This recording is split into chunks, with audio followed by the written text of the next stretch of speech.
Hello,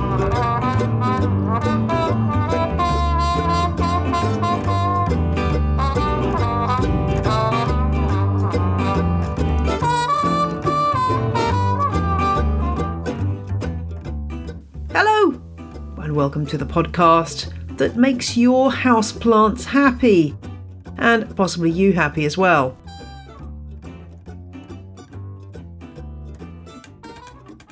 I'm your host, Jane Perrone, distilling 4 decades of houseplant growing into a few minutes of audio. Isn't that clever?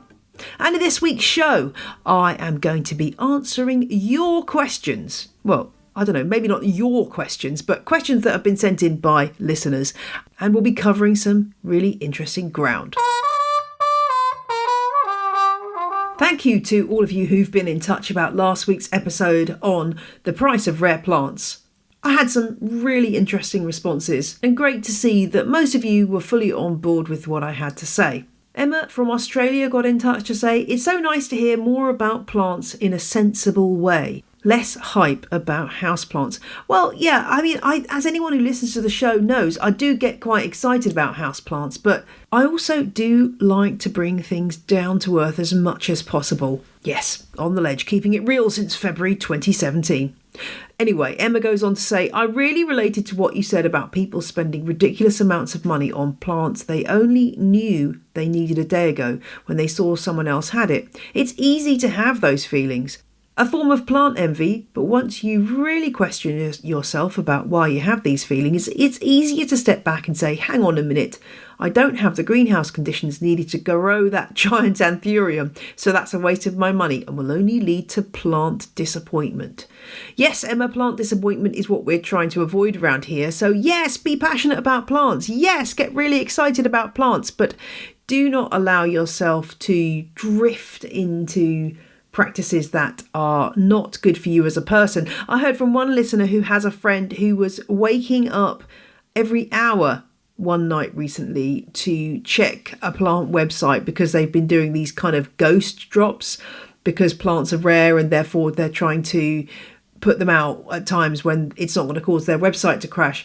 And I just screwed my eyes up tight and felt sorry for that person that's ruining their good night's sleep for the sake of plants. To me, that's a bit of a worry. But, we all have our own personal boundaries. So you just need to keep examining yours and make sure that you are staying physically and mentally aware of houseplants and how they're affecting your life. And I also heard from a listener on Instagram who said, great to see someone high profile calling BS and offering a different approach to being a plant lover. It doesn't need to be an extension of conspicuous consumption. We will be talking more about these issues as the podcast goes forward. I'm sure it's not going to be the last time this comes up. And it's an ongoing thread really through the podcast. That's why I've done episodes on plant swaps and talked about plant swaps. That's why I run the house plants sew along every year, because there are other routes through this houseplant hobby than dropping loads of money on it. Thanks to Matthew from New York, who is a patron, and he got in touch to tell me about something good that happened to him. A friend had hacked off a piece of their struggling Monstera, and Matthew didn't have much hope but decided to try to salvage it by potting it into a nursery pot of potting mix, and then forgot to add root hormone and let it go, hoping for the best. Well, voila, says Matthew. I'm so thrilled, and it even just got a new leaf. I couldn't have done it without you. Well, that's lovely to hear, Matthew, and it looks like it's doing really well, so props to you. I'm really impressed with, and the fact it's got a nice big fat root coming out the bottom is extra good. Thanks to Pirates and Swallows in New Zealand for writing a review for On the Ledge. This was the first ever podcast they listened to. Oh, that is cool. Wow. Can you imagine your first podcast experience is On the Ledge? I think my podcast experience was, in a massive cliche, probably Serial. Or possibly The Archers. American listeners may not have any idea what that is, but it's a very long running, I think it's been going for about 50 years, BBC radio for soap that is also available as a podcast. I think that might have been my first listen. Anyway, very different from the shores of On the Ledge. But it's great to hear that I've managed to convert pirates and swallows into listening to podcasts, and they are hooked. Brilliant. Thanks also to the 230 odd people who send me money every month, or now increasingly every year, as many of you have swapped over to an annual membership.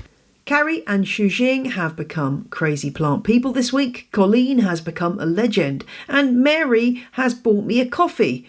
Decaf? Americano with milk? No, she's gone to code-fi.com and made a donation on a one-off basis. And those kind of donations are fantastic too. They help to keep On the Ledge going.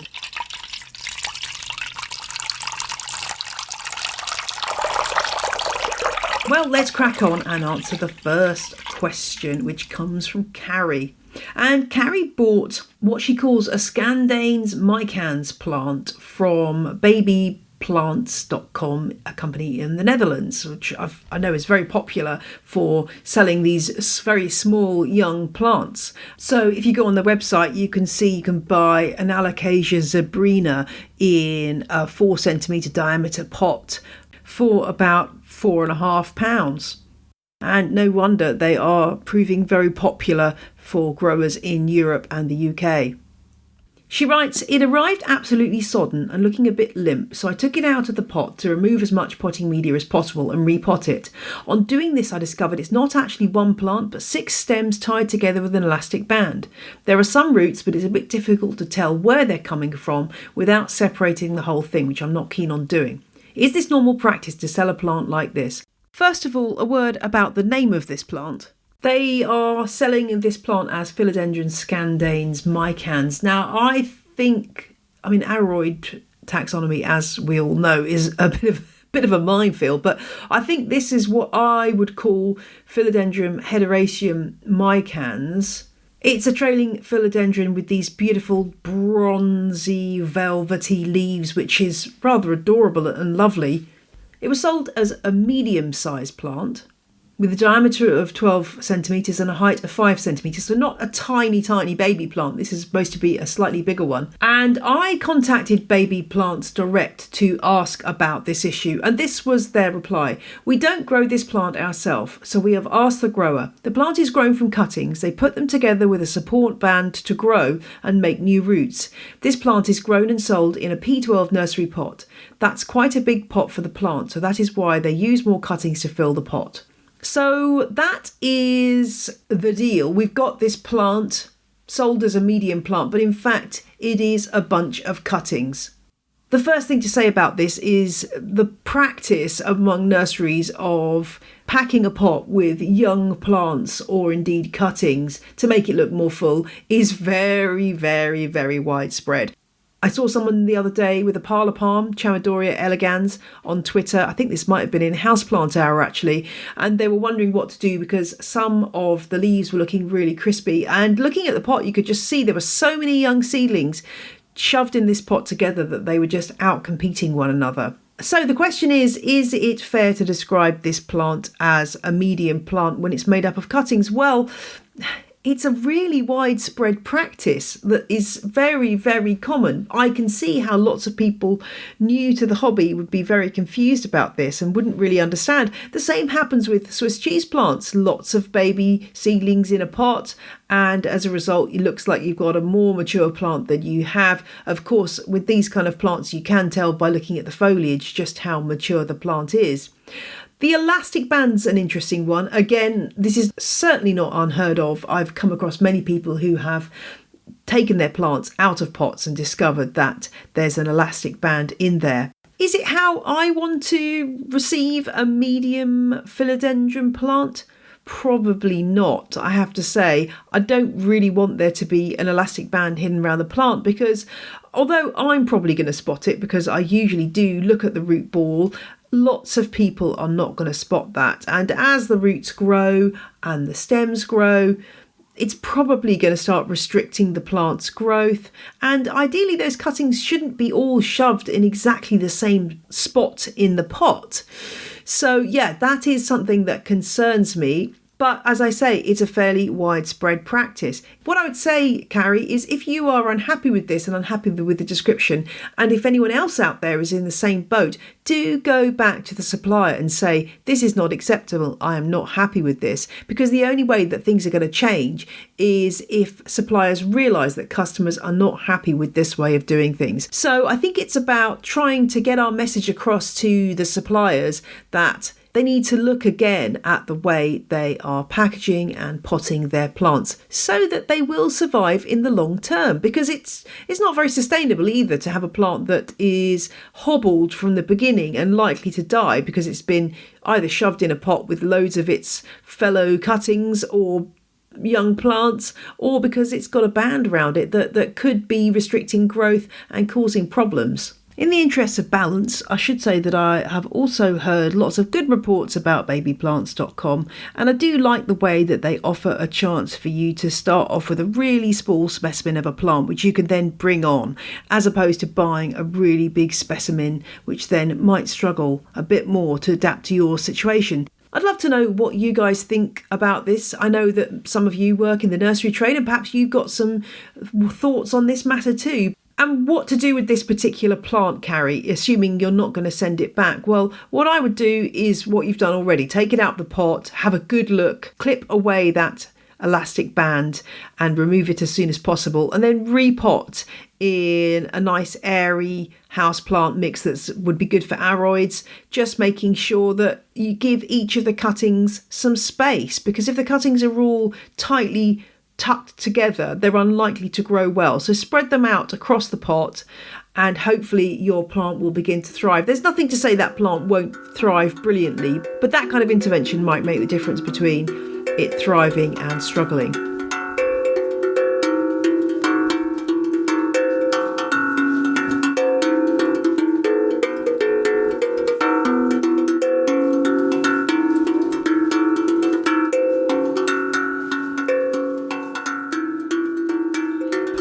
A question that I don't know the answer to. Well, I guess that's not really the point of this Q&A, is it? But I wanted to put this out there for some botanists to come back to me and answer. This question comes from Plantatrine on Instagram. And Plantatrine writes, I see a lot of people advocate for watering plants from the bottom, i.e. pouring water on a saucer and letting the plant and soil soak up what it needs from below. This is apparently good because the plant actually soaks up only what it needs, and some say quite a few plants don't like getting water on their leaves, which is just so strange to me because water does come from above in nature. No one runs around and only waters it from below. So, any views? Well, this is a good question, Plantatrine. I mean, I was being slightly facetious when I said that I couldn't answer it. I do have a few theories for you, and there isn't really one overarching answer, but I think there are a number of answers. One answer is that, yes, rain obviously does come from above, but a lot of house plants that we grow come from climates where they might not actually be exposed to that much rain. What do I mean by that? Well, of course, the cacti and the succulents that we grow might experience quite long periods of drought, but what they will get is dew forming on their above ground parts in the early mornings after a cold night. And the theory is that a lot of cacti and succulents actually harvest this dew. The cacti in particular, the dew will condense onto the spines and then run down towards the areoles to be used by the plant. There's still a lot of research going on in this area, and some cacti seem much more effective at doing this than others. But it's really interesting to see how they've evolved to harness whatever moisture they've got in the environment. And then you might come to a plant like the African violet. Now, of course, this is a hybrid that's been bred over and over, but the original plants that grow in a very small area of Tanzania in the mountains of the Udzungwa National Park, they're actually very rare in the wild now. They tend to grow on damp rock faces near a water source. Often they're overhanging, so they're actually not going to get any water on their leaves, and the water is going to come from a water source below the surface, water trickling through the crack in the rock. And it's also worth bearing in mind that application of a watering can to the surface of a houseplant pot is quite different to rain falling from the sky in terms of the way that it's going to land on the leaves and soak into the soil, and also bearing in mind that generally plants in the wild are rooted into the ground and they might have a naturally limited space because they're an epiphyte and they're tucked into a tree branch, or they're a lithophyte and they're tucked into a piece of rock. But inevitably, they're just going to grow in a different way than when grown in a container in our homes.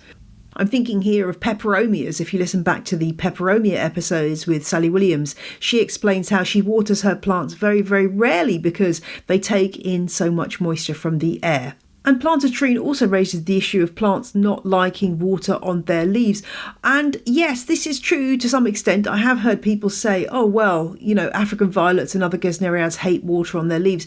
I think there is a difference between a plant being on a windowsill and having a big splash of water on its leaf and plants being watered by the rain naturally. I found that my gesneriads, African violets and others that I've put outside for a bit have been absolutely fine. The water's kind of dried off the leaves okay. I think probably also there's a factor of we expect our houseplants to look absolutely perfect and we freak out if one leave's a bit damaged, whereas obviously in nature plants are damaged all the time and they are able to cope with that, so nobody's really worried if a plant in the wild has a few spots on its leaves. Sort of some answers to the question, but I'd love to hear from any botanists who think they've got more to say on the subject. I think it's something that's really worth looking at. And it really is worth interrogating your watering techniques and thinking about why you're doing things the way you're doing them, because there's always room for experimentation. I'm sorry that's not a full and complete answer, Plantatrine, but hopefully that's whetted your appetite for more information on this theme. And no, I am not sorry for the terrible pun. And next up, it's a question from Hey Vincy, who's a new fan of the show and a very new plant keeper. Hey Vincy got in touch on Instagram to ask about a problem with a Monstera deliciosa that they've had for about 4 months. It's in a very bright southeast facing window and the new growth is looking gorgeous. Yes, it really is, Hey Vincy. So what's the problem? Well, the old leaves that came with the plant are rather unsightly. They aren't crispy or soft, writes Hey Vincy. They're just very crinkled and weird. I don't want to keep them and I want to give this plant a moss pole. Can I just remove them? Also, what causes these leaves? Looking at the picture, yeah, the new foliage looks amazing, Hey Vincy, that's awesome, but what's happening with the distortion? Well, distorted leaves are often caused by sap-sucking insects, things like aphids and whiteflies and thrips, and it may well be that this plant had an infestation of those at some point during its production in the nursery, and so the damage was done before you even got the plant, and it can result in this distorted growth. I would check the leaves that are distorted very closely though, just to check that there's nothing still going on there, because sometimes these pests can lurk and you just can't spot them. As I always say, a hand lens or a magnifying lens will help you to see things close up. The other thing that can cause distorted leaves are environmental conditions when the plant was in the nursery. It would suggest to me that if the newer leaves are okay, that the problem is not happening currently.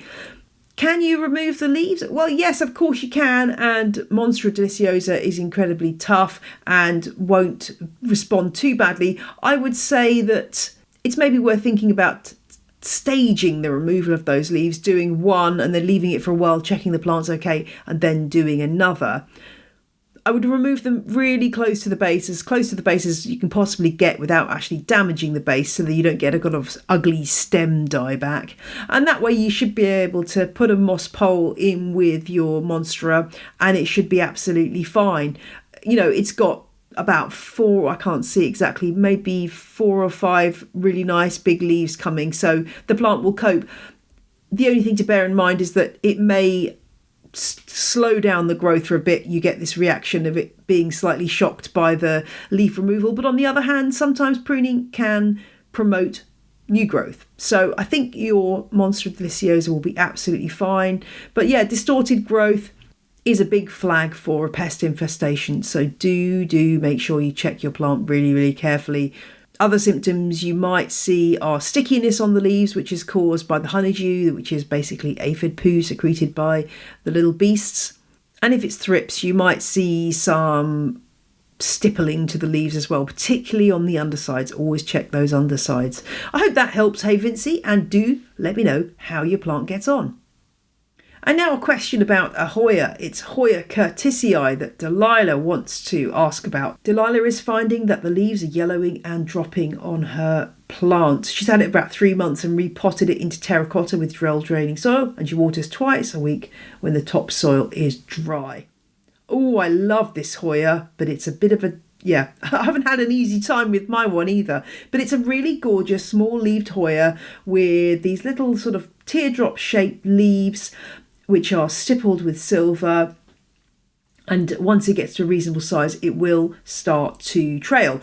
The problem with this plant is it's very slow from cuttings, and I do have cuttings, so mine has only really just started growing. I'm not sure how easy this plant is to get in other countries, but here in the UK I have seen some big plants of this going on sale at various specialist plant shops, so it is becoming more available. It's from Malaysia, and that gives you a clue about something. This is a plant that does like a good amount of humidity if it's going to put on some serious growth. So my little cutting, it's started to grow finally, but it's been so slow. I'm hoping that it's putting on tons of root growth, and that's why it has been so slow, because I have found with some other Hoyas that they tend to do nothing on top and then suddenly just go wild. So this is a plant where you want to give it good humidity and put it in a place where it's getting good humidity, or if you're starting off with young cuttings, maybe stick it under a glass cloche. Like all Hoyas, it does need sharp drainage, and I think this is probably why, Delilah, your plant is dropping leaves. I think it's probably too wet around the roots. If you haven't repotted your plant since you bought it, I would definitely recommend having a look at the potting mix and considering repotting in something that is a bit more free draining. You could use something like a cactus potting mix and then add some perlite. The mix this one's in at the moment is regular houseplant compost with a really generous handful of perlite and also some finely milled orchid bark. Let me put it back over here before I forget. Ding, as the glass cloche goes down. I've got a squeaky chair, sorry about that. You're watering twice a week, which might be a bit too much for the plant. The topsoil may be dry, but have you checked the roots lower down by sticking your finger in or using a water meter? It's really worth checking that the plant really does need watering. I think those leaves are coming off because of waterlogging. So check the soil, ease back on the watering, and hopefully your plant will recover. It might be worth taking some cuttings, if you can, of healthy stems, just as an insurance policy, because you never know quite what's going to go wrong. And the other tip for Hoya curtisii is it likes a shallow and wide pot as opposed to a narrow deep one. Now, looking at my pot, I've got it in exactly the wrong kind of pot. I need to change that. But shallow, wide pots are recommended for Hoya curtisii. So do address all of those, and hopefully your plant will be able to recover and get on with its Hoya life before long, Delilah. Okay, let's keep going. We've got a question from Ollie, who wants some tips on growing black pepper, the Latin name of which is Piper nigrum. Ollie's bought some seeds and wanted to give it a go. But Ollie can't find any tips on growing them as houseplants and asks, is there a good reason for this? I am soaking the seeds but have no real idea what I'm doing. Please help me. Well, I have to admit that this is not something I've ever come across as a houseplant, Ollie.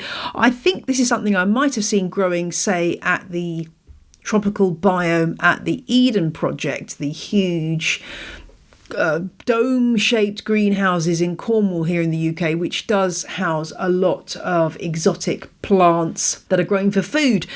The cousin of this plant, the ornamental pepper, Piper crocatum, yes, that is grown indoors. It's not that popular. I think actually it's gaining in popularity. It was one of those things that was in Dr. Hessayan's The Houseplant Expert, but not one that you ever really saw sold in garden centres, but I think it's starting to become more popular. I did find on the Laid Back Gardener's blog information about growing this plant as a houseplant, and Larry says that it's not the easiest plant to grow and it's slow to produce its first berries, calculate at least 4 years, but it is doable. And I think Logies do sell these plants in the US. Basically, you're going to need to mimic the tropical climate in your house. So you're going to need to not let it go but below about 60 Fahrenheit, 15 centigrade, and make sure it's getting high humidity and loads of sun. So not that easy, and you will need a trellis for it to grow up. But a fun thing to start and see how it gets on, and then perhaps you can pass it on to somebody who's got a big greenhouse. I think the main struggle is going to be getting enough light to those young seedlings. I think some kind of LED grow light would really help, especially in the winter. And it will need to be kept out of cold drafts. This is a tropical plant, so it's going to need, 20 degrees Celsius and not a great temperature drop at night. It also won't like dry air coming from radiators or air vents in the winter when your heating's on. So probably not the easiest thing to raise, but a fun thing to try. And that's the joy of growing stuff from seed, because you really can experiment and it's not going to break the bank. I do think the ornamental members of this genus are becoming more popular again as houseplants. Something that you might grow under a cloche or in a terrarium. Probably the most popular species is Piper crocatum, grown for these beautifully silver inscribed leaves and climbing habit. There's a few different ones you can grow, but at the moment it's still quite expensive to buy and not widely available. So one to look out for in those mixed trays at the garden centre when you occasionally find the odd gem.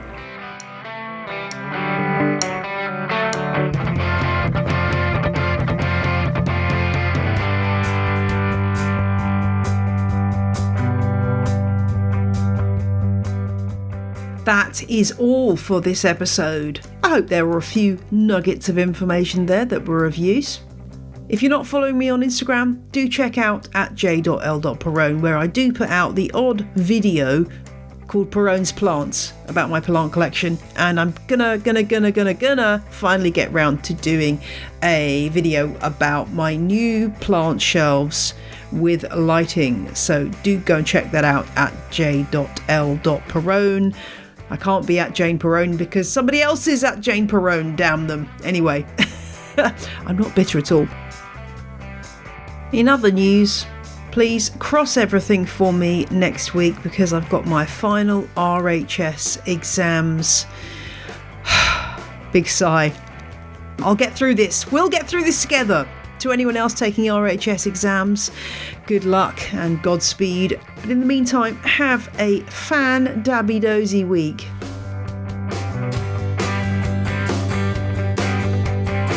And meet me back here in 7 days' time for more plant conversations, chat, advice and fun. It's On The Ledge. I'm Jane Perrone.